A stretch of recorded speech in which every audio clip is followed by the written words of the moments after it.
Good morning students. आज आपका topic है अपक्षय के प्रकार। अपन ने इससे पहली क्लास में अपक्षय पढ़ा था। अपक्षय क्या होता है? चट्टान का टूटना, विघटन होना, एक स्थान से दूसरे स्थान पर अप्रदन होना या आच्छादन अनाच्छादन होना अपक्षय कहलाता है। अपक्षय की क्रिया किस में आती है? अपक्षय की प्रक्रिया अनाच्छादन की प्रक्रिया के अंतर्गत आती है। अपक्षय के प्रकार बताते हैं कि भौतिक अपक्षय क्या होता है। भौतिक अपक्षय स्थैतिक प्रक्रिया द्वारा चट्टान का अपने ही स्थान पर टूटना, फूटना, विघटन होना भौतिक अपक्षय कहलाता है। भौतिक अपक्षय के प्रकार भी बताए थे अलग अलग तरीके के। अब आपका टॉपिक है रासायनिक अपक्षय।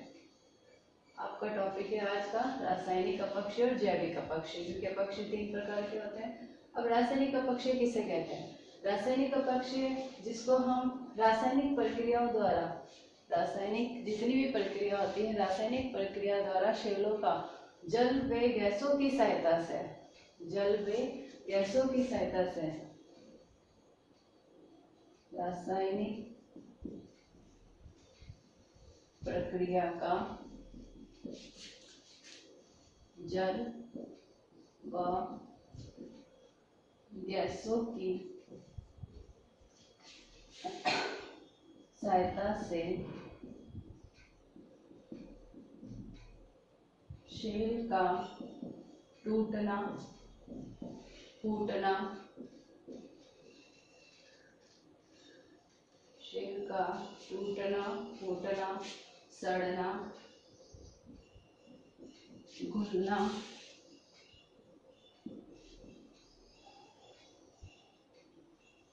रासायनिक अपक्षय कहलाता है। मतलब रासायनिक प्रक्रिया जब होगी तो रासायनिक प्रक्रिया में जल और गैस, ये 2 चीजें सबसे मेन चीज रहती है। जल और गैस की सहायता से किसी भी शेल का, शेल इन द सेंस चट्टान, किसी भी शेल का टूटना, घुलना, सड़ना रासायनिक अपक्षय कहलाता है। रासायनिक अपक्षय में कोई भी शेल अपना रूप परिवर्तित कर लेती है। मतलब रूप जो होता है वो उसका क्या हो जाएगा? परिवर्तित हो जाता है, क्योंकि वो अपना रूप और आकार सभी तरीके से परिवर्तित कर लेती है। जल में गैस में घुल जाती है, मिल जाती है, जिससे घुलने और सड़ने से क्या हो जाती है? वो अपना रूप परिवर्तन कर लेती है। उसे रासायनिक अपक्षय कहते हैं। रासायनिक अपक्षय के भी कई सारे प्रकार हैं। सबसे पहला प्रकार है ऑक्सीकरण। सबसे पहला प्रकार है ऑक्सीकरण। ऑक्सीकरण वायुमंडलीय ऑक्सीजन में, वायुमंडलीय ऑक्सीजन जल में घुलकर, ऑक्सीजन जो गैस है वो जल में घुलकर क्या करती है? ऑक्साइड में बदल देती है। जल में घुलकर किसको? ऑक्साइड में बदल देती है। और ऑक्साइड में बदलने से जिसे ऑक्सीकरण कहते हैं। इस सेलों का शीघ्र अपघटन होता है, मतलब शीघ्र जल्दी से ये शेलें क्या होती हैं? घुल जाती है और क्या अपना रूप परिवर्तित कर लेती है। ये प्रक्रिया जैसे खनिजों पर या किसी जैसे लोहे पर जंग का लगना। अब लोहे पर लोहा है जिस पर जंग लग गया है तो किसके कारण जंग लगेगा? ऑक्सीकरण के कारण जंग उसमें लग जाएगा। मतलब किसी भी खनिज को अपघटन कर लेते, किसी भी खनिज का विघटन हो जाता है। उष्ण आर्द्र प्रदेशों में इसकी सर्वाधिक प्रभाव पड़ता है। मतलब उष्ण आर्द्र प्रदेश जितने भी होंगे, जहाँ पे गर्म प्रदेश हम ये कह सकते हैं, गर्म प्रदेश जितने भी होंगे वहाँ पर ये क्रिया सबसे ज्यादा शेलों का रूप में कार्य करती है। ऑक्सीकरण वायुमंडलीय ऑक्सीजन का जल में घुलकर क्या होता है? जल में घुलकर ये बदल जाती है और इससे बदलने या परिवर्तित होने की क्रिया को ऑक्सीकरण कहते हैं। ऑक्सीकरण खनिजों में सर्वाधिक मात्रा में इसका प्रभाव पड़ता है कि जितनी भी चट्टानों में जितने भी खनिज होंगे उनको ये ऑक्सीकरण और जल में बदलकर ये क्या करती है? रूप परिवर्तित कर देती है। उष्ण आर्द्र प्रदेशों में सर्वाधिक मात्रा में रासायनिक अपक्षय की प्रक्रिया होती है। दूसरा है कार्बनीकरण। कार्बनीकरण दूसरा प्रकार है कार्बनीकरण। कार्बनीकरण वायुमंडलीय कार्बन डाइऑक्साइड से, ये ऑक्सीजन गैस से होती है इसलिए ऑक्सीकरण कहते हैं। किसके साथ में घुलती है? जल में घुल जाती है। कार्बन डाइऑक्साइड कार्बनीकरण मतलब कार्बन डाइऑक्साइड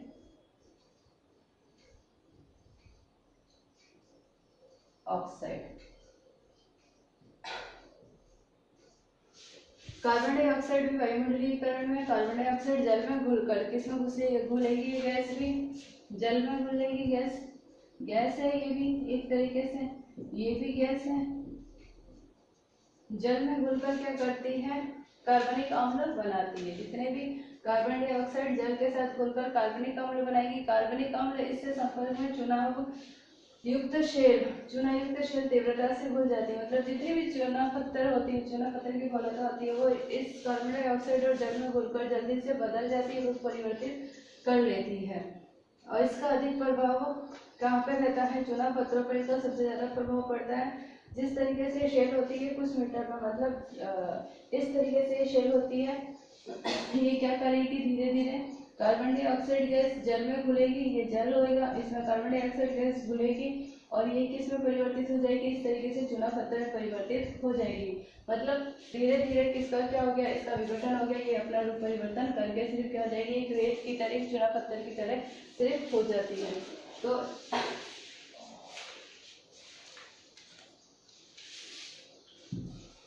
फिर होती है तीसरी शिलिका पृथक्करण। तीसरा इसका वो है शिलिका पृथक्करण।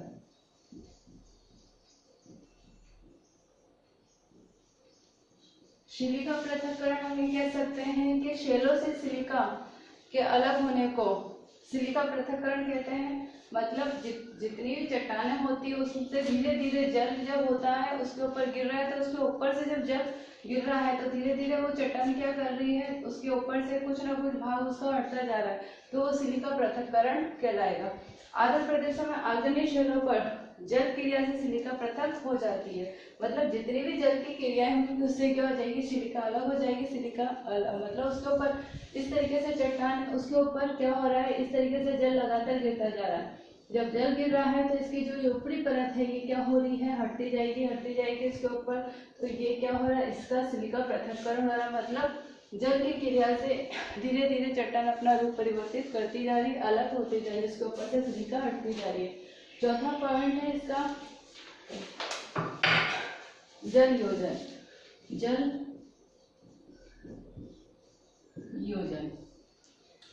योजन सेल खनिजों में जल के अवशोषण को हाइड्रेशन कहते हैं। मतलब जितनी भी सेलें जल का अवशोषण करती है, जल को अपने अंदर समाहित कर लेती है, क्या कर लेती है, जल का अवशोषण करती है।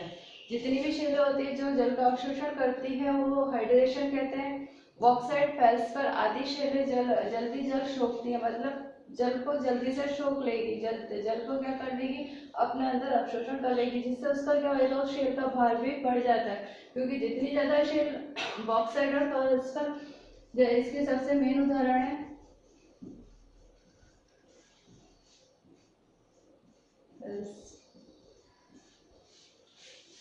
बॉक्साइट और फेल्सपर, इसके सबसे मेन उदाहरण है। मतलब जिनका भार क्या होगा, बढ़ जाएगा। पानी जब शेल किसी भी कोई भी चट्टान अपने अंदर पानी का अवशोषण कर लेगी, पानी को भर लेगी, पानी का जमाव हो जाएगा, उससे क्या होगा, पानी उसकी जो शेल किया उसकी जो होगी वो क्या हो जाएगी, भारी हो जाएगी। भारी होने के कारण वो शेल क्या हो जाएगी, टूट जाएगी, उसका विघटन हो जाएगा। फिर होता है जल घोलन। इसका पांचवा प्रकार है घोलन।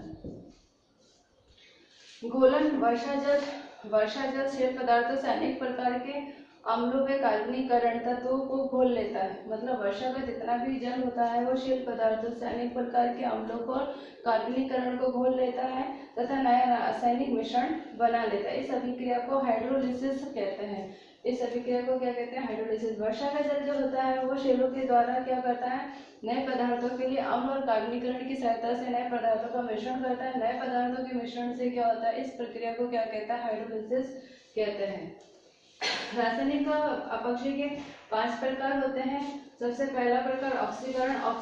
ऑक्सीजन और जल में घुलकर इस प्रक्रिया को ऑक्सीकरण कहा जाता है। ऑक्सीजन गैस जब जल में घुल जाती है और जल में घुलकर वो किसी भी शेल का विघटन कर लेती है, किसी शेल को सड़ा देती है, उसका घोल किसी चीज में उसको घुला देती है, तो वो क्रिया कहलाती है ऑक्सीकरण। सबसे ज्यादा उष्ण आर्द्र प्रदेशों में इसका प्रभाव पड़ता है। दूसरी होती है कार्बनीकरण। कार्बनीकरण, कार्बन डाइऑक्साइड गैस जल में घुलकर जब नवीन क्रियाओं का मिश्रण बनाती है, नवीन क्रियाएं करती है, तो उसको कार्बनीकरण कहते हैं। कार्बनीकरण जैसे हम ये कह सकते हैं चूना पत्थर। चूना पत्थर जब एक प्रकार की शेल है, एक प्रकार की चट्टान है, और जब वो उस कार्बनीकरण और जल में घुलकर उसका क्या होता है, एक रेत बन जाती है, तो वो चूना पत्थर बन जाती है। इसका सबसे ज्यादा अच्छा उदाहरण चूना पत्थर ही है। फिर है सिलिका। सिलिका पृथक्करण मतलब जब जल की क्रिया या जल किसी चट्टान पर लगातार गिरता जा रहा है, तो लगातार गिरने से क्या है, उसकी चट्टान की सिलिका ऊपर से हट जाती है, निकल जाती है, उसे सिलिका पृथक्करण कहते हैं। फिर आती है जल योजन। जल योजन जब भी जल किसी क्रिया के द्वारा, किसी के मिश्रण के द्वारा, मतलब शेल खनिजों में जब जल योजन, जब कोई भी चट्टान या कोई भी शेल जब अपने अंदर जल का अवशोषण कर लेती है और जल के अवशोषण से उसका भार बढ़ जाता है, भार बढ़ने से क्या होता है, वो टूट जाती है, तो वो जल योजन कहलाती है। घोलन। वर्षा का जल नए पदार्थों के अम्ल, नए पदार्थों की सहायता से अम्ल व कार्बनीकरण की सहायता से नए पदार्थों का मिश्रण बना लेता है। नए पदार्थों के मिश्रण से इसे कहते हैं घोलन की क्रिया या हाइड्रोलिसिस क्रिया। तो ये है रासायनिक अपक्षय, आता है जैविक अपक्षय। जैविक अपक्षय नाम से ही पता पड़ रहा है, जीवों या वनस्पतियों से जीव जंतुओं के आधार पर होने वाला अपक्षय। जीव जंतु होते हैं जितने भी जीव जंतु, जैसे जमीन है, जमीन के अंदर जितने भी जीव जंतु जो भी क्रिया करते हैं वो जैविक अपक्षय के अंतर्गत आती है, या वनस्पतियों के द्वारा जो क्रिया होती है वो जैविक अपक्षय कहलाती है। सीधी सी अगर डेफिनेशन बताएंगे तो इस तरीके से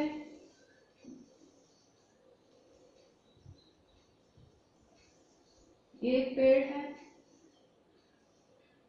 इसकी जड़ें जा रही है,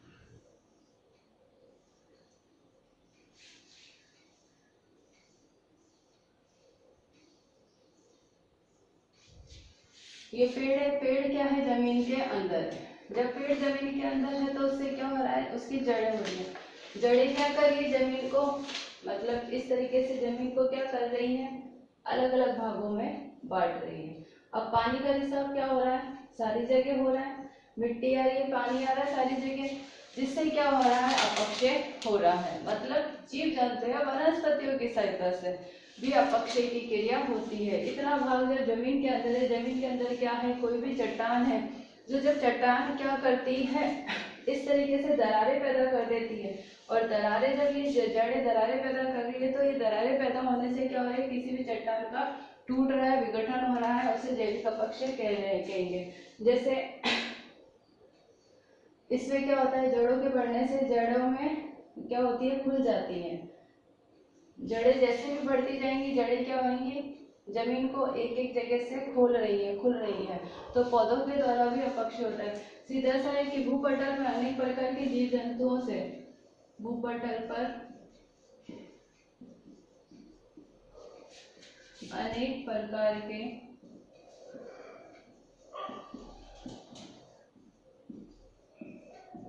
जीव जंतुओं से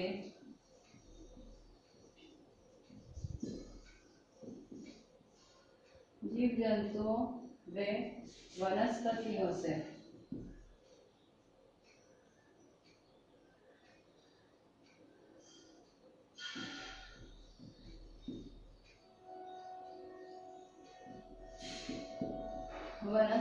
से अपक्षय संलग्न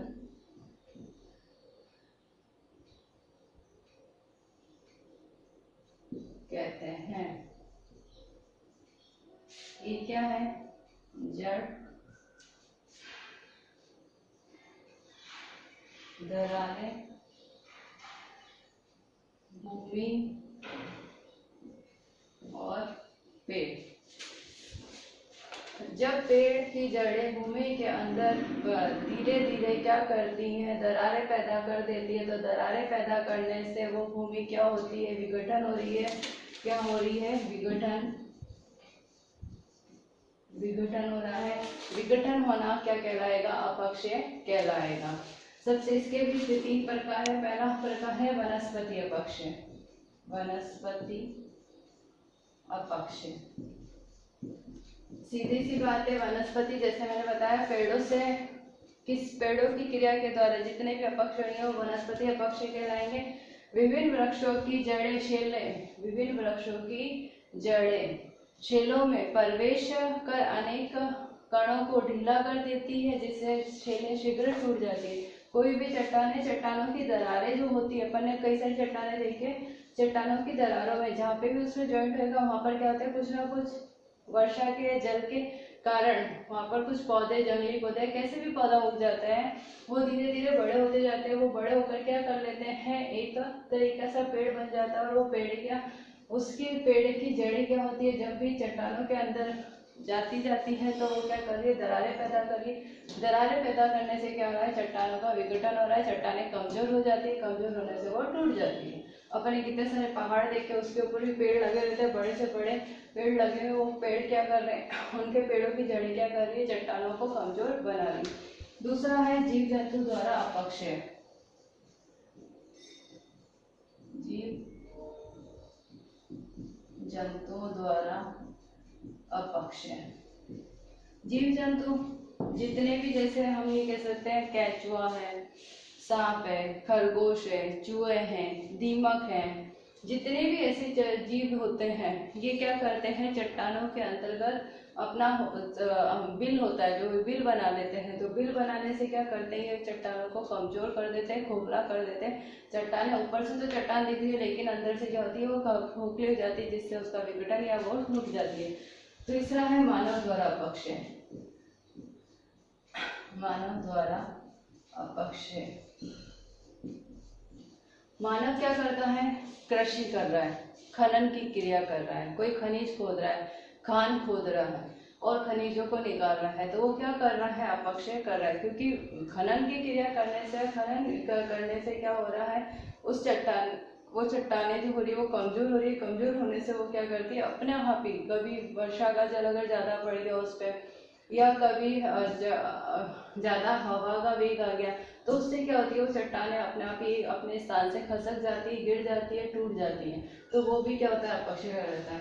वनस्पति द्वारा पेड़ की जड़ों के द्वारा अपक्षय होता है। जीव जंतु जितने भी दीमक है, केंचुआ है, चूहे हैं, जब ये किसी चट्टान में या शेल में अपना घर या एक हॉल बना देते हैं या जो भी बिल बनाते हैं, तो उसके द्वारा अपक्षय होता है। मानव द्वारा अपक्षय खनन निर्माण की क्रिया के द्वारा, कृषि के द्वारा मानव द्वारा अपक्षय होता है। तो इस तरीके से अपक्षय के 3 प्रकार होते हैं, भौतिक अपक्षय, रासायनिक अपक्षय और जैविक अपक्षय। भौतिक अपक्षय स्थैतिक प्रक्रिया द्वारा एक ही स्थान पर टूटना या एक ही स्थान पर अपना आकार बदलना भौतिक अपक्षय कहलाता है। रासायनिक अपक्षय जल और गैसों का घुलने से घुलना सड़ना, जिसके द्वारा रासायनिक अपक्षय की क्रिया होती है। जैविक अपक्षय भूपटल पर अनेक प्रकार के जीव जंतु और वनस्पतियों द्वारा अपक्षय होता है, जिसे जैविक अपक्षय कहते हैं। तो ये अपक्षय का आपका टॉपिक कंप्लीट हो चुका है। इससे रिलेटेड नोट्स और मेटल जो है आपको PDF पे भेज दिए जाएंगे। Thank you.